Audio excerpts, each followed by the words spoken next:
What is going on, guys? Jack here, and welcome back to episode number 12 of The Climb, here with Luzenak. And well, today, we're not promoted yet. This is the season table from last year, but I thought we'd start by having a trip down memory lane, a look at last season, how things ended up, and a look at how the league has played out since we have left. So, of course, we won the league, 5 defeats, 1 draw, 33 games played, and while the current league season with 6 games remaining looks like this. Will it be fun, or will it be Toulouse Metropole getting that automatic spot? It does look like a 2-horse race at this point. Interesting to note the 2 teams relegated from our division that we're now in, both not necessarily struggling, but not running away with the league as you perhaps might expect for a newly relegated team. And well, for things here at Luzenak are going pretty well. Form has been a little bit hit and miss, as we will talk about, but we are still first in the league, which I suppose is the main thing. And well, you know what? Before we get into a youth intake, before we talk about the stars of tomorrow here at Luzenak, let's just quickly breeze through the results. So last time you were here, we took on US Orion. Since then, we've played 5 games in all competitions. Not the most convincing of results, really, but we've managed to get, a few wins in here. It's probably been our worst run of form, but really that's just testament to how good we've been. Our first game was against Ouch, a 2-0 win in this one. Hugo Robert with the opening goal, a really nice header from a corner. He's been scoring a lot of goals, has the centre-back. He really has been turning up big for us. And then Mbakani with a ferocious finish, just holding up the play on his lonesome, turned, got a shot off on goal, 2-0 that finished. In the next game against Balmer, a team who have actually done quite well this year, we drew 0-0 against them, so I haven't got any highlights to show you. I suppose the big thing of note with Balmer is the fact that they are a team who, if we just look at them, we're predicted to finish 7th, currently sitting 4th. So much like us, have just overperformed a little bit, so maybe a draw wasn't the worst result there. Against Rodez, a 3-2 defeat was very disappointing. This is a team that we should be beating, IMO. Their media prediction was 3rd at the start of the year. They're currently down in 10th. And, well, I'm going to be honest, I thought the game was done after, 17 minutes. I know that's a risky thing to say. I was naive. I was stupid. But Seiga Kieta put us 2 goals up with a thunderous effort.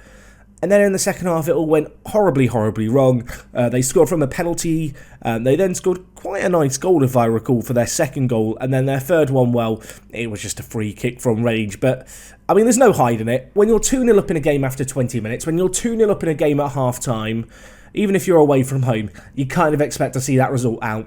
And we simply didn't do that against Rodez. I mean, they're a team that have struggled. They have the quality. They showed a little bit of the quality perhaps they've been not showing throughout the rest of the season in this game. Anyway, 2 more games to go through. The first was against AS Fabregues. A 4-0 win here. Hugo Robert with another 2 goals. The power of the neck, everyone. I feel like his 12 jumping reach and 13 heading is a bit of a cheat code at this level. 6 goals in all competitions for him this season. Not a bad little return for a centre-back. And, well, he got on the score sheet, as you can see there. Mutaki got on the score sheet. And Jordan Saban also got on the score sheet. His first ever senior goal for the club. It was a mistake by the goalkeeper. But don't downplay it. A good goal for him. And, I mean, what a player this guy is. What an incredible player he is. Despite the fact he's not good in big matches, despite the fact he's injury prone, he is a very, very good player. We did have a little bit of interest that started appearing in him, but as you can see at the moment, no one is sniffing around for him just yet. Obviously, with the transition to semi-pro coming up, he is one of the first names that I want to ensure gets a proper full fat contract. I don't know. I'm just like thinking, full fat? Yeah, full fat. It's like milk. You get your blue milk as it is in England. He's your blue milk is Saban. He deserves his full fat contract. Anyway, I don't know where this analogy is going. Let's talk about the last game. It was against Bazier. Guy Lasmi with the only goal in the game. A set piece from deep, a deep free kick. Farfan with the ball forward. 88th minute goal, a huge win, and with that win, as you can see, we now sit top of the league, 6 points clear of Agd, and, even further ahead of Canet Roussillon, who, I don't know, with them now 10 points behind us with 6 games left, I think we can wave goodbye to. Anyway, when it comes to Agd, they were as close as 3 points behind us, and we were as far as 10 points ahead of them. There were kind of little slip-ups we've had, have been punished a little bit by them, but in the grand scheme of things, it looks relatively comfortable still. Touch wood, I think we're going to be okay coming into the end of the year. Today's episode is against Rodez, who of course are the team we're sharing a stadium with. I know we've already played them. There is a reason to do this game today, and that reason is youth intake. We have had a very, very good youth intake. In fact, you can see here, Demba Diallo wasn't part of the youth intake, but he's been suggested as a possible player to call up to the first team, perhaps has the quality. To be fair, he looks pretty good, but he's not the player to talk about today. Julian Blazes. He's like Roadrunner, and in the cartoons. He's really quick, he can dribble, and he just loves to run with the ball. He cuts in from both wings, he runs with the ball through the centre. Oh, did I forget to mention, fairly professional personality, and he's 15. He's bloody fit, he's so good. He's so good. I don't want to get too carried away, I don't want to get too excited. This guy could be something very, very special. Yeah, I think he could play on the wing, to be honest, over a kind of a striking role in the team. He looks incredible. He really does. So excited about him. There is one downside. He's 15 and the rules in France dictate that he is not allowed to play for us until he turns 16. So I think his birthday's in October. It is. So whilst he would probably do a role in the first team right now, unfortunately, he is going to have to wait to make his debut, which is just a bit of a shame, really. Anyway, if we just sort the players here by age, of course, a few players who came from last year's intake, but equally a fair few here who are new kids on the block, like Burama Maguiraga. That's just Burama Maguiraga. That's just... It's a bit of a mouthful. We'll have to come... I might just call him the French Maguire, although he's not really like Harry Maguire at all. He's a centre mid. Either way, injury prone and inconsistent, not ideal. His determination isn't the best, but he's a player with a lot of potential who, I don't know, on the face of it, looks like he could have something about him. He's 16 a little bit sooner, but I don't think he's ready to step up into the first team just yet. We also had here Leguer join us. He's quite quick and he likes running. He's not bad when it comes to his decision making, but everything else does need a lot of work. Will he be able to fulfill that potential? It feels like a little bit of a long shot at this moment in time. Orlando Diaz, another player with some good potential from this year's intake. Great flair, great vision. Actually has really good technique and first touch. It's a shame his dribbling is a tad on the low side. Whilst there's a few players in this intake who are really well-rounded, who you'd go, yeah, we could definitely develop you into a senior player with little weakness in your game.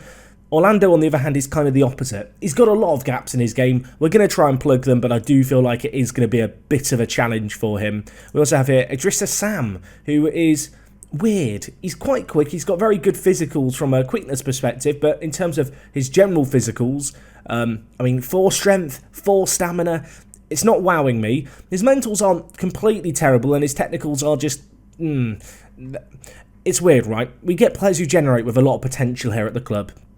But with the exception of Julian Blaze, I'm struggling to see how they actually fulfill their potential until we go kind of semi-pro and we can have these players training throughout the week. It's one of the big downsides, I suppose, of being an amateur club, is simply that we just, players don't come in and train full-time. That is a thing in Football Manager. They don't get as much time on the training ground because they're not paid to play football. Really, we've got a training session on a Wednesday night and maybe one on a Friday if we've not got a game at the weekend, and that's that. So it'll be interesting to see how that does have an impact, I suppose, on the development of players. But Julian Blaze is just a player to be excited about, to be honest. He looks so good. As I said, he hasn't really got a glaringly obvious weakness in his game. I know he's finishing in anticipation at only 8, but at this level, I feel confident that in the next 5 years, those are easily attributes we can push north of the 12 mark. It's going to be interesting. Keep an eye on him. As I said, as soon as he turns 16, I half expect me to just plonk him straight in the first team. Of course, one of the board expectations has been to develop players using the club's youth system. I have to hold my hands up and admit it, not done the best job of that so far, especially by my own very high standards, and especially when you kind of look at our regular starting 11 and realise that a decent chunk of the team is over the age of 32. It's kind of crazy how old our team is getting at this point. I have been making a bit of a conscious effort to start Mbakani on the bench more, simply because he's retiring at the end of the season, as is Jefferson Farfan, and whilst I could easily put them both up top together, I don't really want to become super reliant on 2 players who I know aren't going to be at the club beyond this season. But anyway, today we're going to be taking on Rodez. As I said, this is a team who play in our old stadium. Well, not our old stadium, our current stadium. We're borrowing it from them. Just on the stadium front, it's something that has been mentioned a few times. Jack, what's happening with the stadium? It's still in the planning stages, folks. It's still in the planning stages, so there's plenty to be done there. Earlier I mentioned about, ourselves in Agde and Canet-Roussillon. I need to address the elephant in the room. It's a quite big elephant. It's the Pibracasse elephant. They've got 2 points in 20 games. They've not won a game yet. I'm hoping that with 6 games left of the season, they're going to get a win at some point. I believe in you, Pibracasse. I believe in you. Anyway, let's get into the game against Rodez. But before we do, actually, let's just have a quick look at the the winners and losers in terms of performances in the first team. Karan Bouali's had a really, really good season. His recent form has been a little bit off, but 5 assists, 3 goals is superb for him. Hugo Robert, I've talked about him. Him and his bloody neck. 6 goals. 6 goals for him. It's like what Football Manager was it where the headers were really overpowered? I want to say it was FM14 where, you could get defenders scoring 20 goals a season. It was a bit silly. Oh, better times. Simpler times, at least. You can see, look at the rest of the team. Jordan Saban and Barr have played alongside each other in centre mid. Barane Barr is such a freak of nature because he looks like he should be outstanding for this level. And his average ratings are just kind of average. Last year he did a little bit more even. I don't know if I should maybe try him in a slightly different role to the ball-in midfielder, but I do feel like it's what he was born to do. You'd think with a player this super rounded and with some okay passing, he would be chipping in with more assists, but that simply hasn't been the case for us. I don't know. He's the kind of player who, I was expecting to really make the step up and be good this year, and he's not blown me away. He's not been one of our standout players. Sager, on the other hand, battled through injury, kind of come out the other end. He's not had an injury in a little while. I realise in saying all of this, I am almost certainly jinxing it, so hopefully that's not going to be the case. But yeah, he's done very, very well. 3 goals and 3 assists. It really has been a team effort, though, when it comes to the stats. We've not had a player get into double figures for goals, and yet at the same time we have, 7 players who have scored 5 or more? And, 5 of them have scored 6 or more. It's been a little bit weird, I suppose, in that regard. We've not been overly reliant on one player, which I suppose when you know that your 2 key players in Mbakani and Farfan are weighing up retirement and have already announced their retirement plans, it's quite nice and reassuring, I suppose, to know that they're not the only reason we are where we are in the league right now. I mean, if we just look at player overview, it comes down to this, right? If we just look at stuff like top goal scorer, in the league, we do not have a top goal scorer. If I just load up it here, you can see El Mutaki's the highest on 6. That is half the amount of the team who are top. It's been a little bit weird like that, I suppose. You can see here, Benjamin Gabert, by the way, 2 penalties saved. He's got a very good penalty saving record. He's been the unsung hero of this season. One day goalkeepers will get good average ratings in Football Manager, and players like this guy, their greatness will be recognised. I mean, the bottom line is, in 20 games, we've kept 13 clean sheets and only conceded 9 in the other 7 games. We are so good defensively. It's not really something I've talked about much, because I suppose I've been so focused on our star forwards up at the top. But the reality is, between players like Dezon, Hugo Robert, Bilic and Karan Bouali, whilst, yes, they are very, very old, they've been really solid this year, and I suppose the average ratings really show that. So anyway, let's hope that they're going to put in a good performance against Rodez today. I'm looking at our old and gold defence, the retirement home as they're affectionately calling it. I'm hoping that we're going to do some good things here. It is kind of weird and a bit mad to realise that we have, I think, 5 or 6 of our starting 11 today over the age of 30. I can't stress it enough. This is not how I normally play Football Manager. It feels weird, and it's the one time where perhaps I shouldn't be doing this, because the board expectation is, to use and develop players using the club's youth facilities. So I guess that's one of the reasons I'm so excited about Blaise, is because I'm hoping he is going to mark the first of many players who come up through our academy and are just of use in the first team for us. Anyway, ball forward, Mbakani, I mean, he's just a weapon. He's a weapon of mass destruction from set pieces. Dezon launches the ball forward to him, he just flicks it over the goalkeeper. On its merry way, we will take that. 7 goals for the season for him. I mean, I feel bad for the defence. He's like twice as tall as all of them. Someone did raise a good point in the comments when I said about signing Mbakani and saying, you know what, we'll sign him as a scout, then after this first year we'll just tell him to do one. I mean, I'm going to send my assistant when that meeting comes up. I'm not going to tell him to his face that he can do one and that he's being released as soon as his playing career's over. He'd probably eat me alive, and I don't like that. Oh my word, I thought Robert was about to score another header. He's kind of taken up the Shvetsov role in the team. If you've not seen Park to Prem, that reference is going over your head. I'm sure most of you have. But he is the Shvetsov at the moment of Luzenak, the player who we do plonk on the near post for all our set pieces, who just does absolute bits for us. Just kind of scores goals for fun. Anyway, 30 minutes gone. Agd have taken the lead in their game against Balma, who are in 4th. That is not an easy game for them. If they were to slip up and we win here, that would pretty much all but secure the title longer term. It would take an absolute disaster at that point to completely balls it up. In terms of, if you're wondering, Jack, what's the plan for next episode? I think next episode we're going to do an end of season live com. and we'll do our kind of typical end of season review. So if you've got anything you would like to see me talk about in that video, please do let me know it down in the comments. I'm happy to take on any possible suggestions and kind of cover stuff that you guys would like to hear me talk about. If there's anything particular that I've not really gone into detail about so far with this series, what's just happened? Sorry, I big up Gibert so much and then he does this. Was this a deflected cross that the keeper doesn't see? What? Where's he going in goal? Well, it's 1-1, everyone. It's 1-1. The players have decided that they don't want me to enjoy myself. You know what? It's kind of fair enough. I feel like we've been taking this season too easy. We've not been taking it seriously enough. Let's see what we can do here. It's going to be Bar over the free kick. Whips it, hits it. Barane Bar. I mean, he's tapping his head and rubbing his belly. If only he could defend and attack at the same time, and assist or score at the same time, but he can only do one or the other. And today, he's doing some scoring. What a lovely free kick that is. The keeper gets a hand to it, but it was not enough. Dezon's been booked. Don't be naughty, Dezon. Just ease out your tackles. It's unnecessary. It's 2-1 at the break. They've not had a shot on target. How have they scored? Please tell me, Football Manager. Please tell me.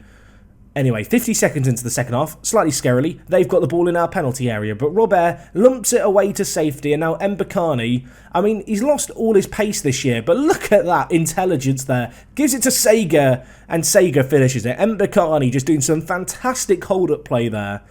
His physicals really have fallen off a cliff this year. I can't express how much slower he is than when he signed a couple of months ago. But to be fair, he used a bit of a turn of pace there, and his positioning just drew 3 players in. That created a channel for Sega to move into. And I didn't expect him to finish that. I did not back him to score from there, and I have to hold my hands up and admit, I'm sorry, Sega. That was a very good finish. Really nice counter-attack, really nice goal. I think with that, I'm kind of half tempted to take off Mbakani. You can see his physicals here. His stamina's gone down to 5. His acceleration and agility have now gone down to 7 and 9. That is way lower than when he joined. And you know what? We're just going to take it safe now. El Mutaki, come on down. Let's see what he can do for us. I feel like in the absence of Mbakani next year, he's probably going to be the player we rely on a little bit. It's going to be interesting, of course. He was such an important player for us last season. This year, that importance in the team has kind of dropped down a little bit. He's not the sole goal scorer in the team, as we've already discussed. But it's perhaps going to be a bit of a challenge, that step up, I imagine, for him now. And Mutaki under that long throw. It's cleared away. Bar, though, oh my word, he's hit the bar. Bar by name, bar by nature. And bar after the game by nature. He goes to the clubhouse and, you know, just gets a few beers in him, allegedly. I don't want to confirm or deny it. Anyway, let's bring in Castellan, and I'm going to take off Nguala for Willie Shinine. Just a quick double change with 5 minutes left, though. This game looks done and sealed. 3-1, great little performance if it is going to just remain like this, and indeed it is. Confident display, the one chance they had, a very fortuitous goal in truth. Ultimately, we come through with a fantastic little win, and I didn't see the Ag result, so now keep an eye open for them. How did they get on? They did win 3-1. It looks like it was quite a convincing result in the end. It means with 5 games left of the season, we are 6 points ahead of them. It's going to be a bit weird, this, in terms of knowing what game to live com. If I just look at the end of season games, who have we got coming up? So the last game of the season is against AS Moray in 4th. We have still got a few of the teams in and around us that could be quite big. But I do think the reality is that this season is probably going to be wrapped up with a game or 2 to spare. And rather than me, you know, live comming a load of games where we're kind of sat thinking, oh, is this the one where they're going to slip up and we can win the league?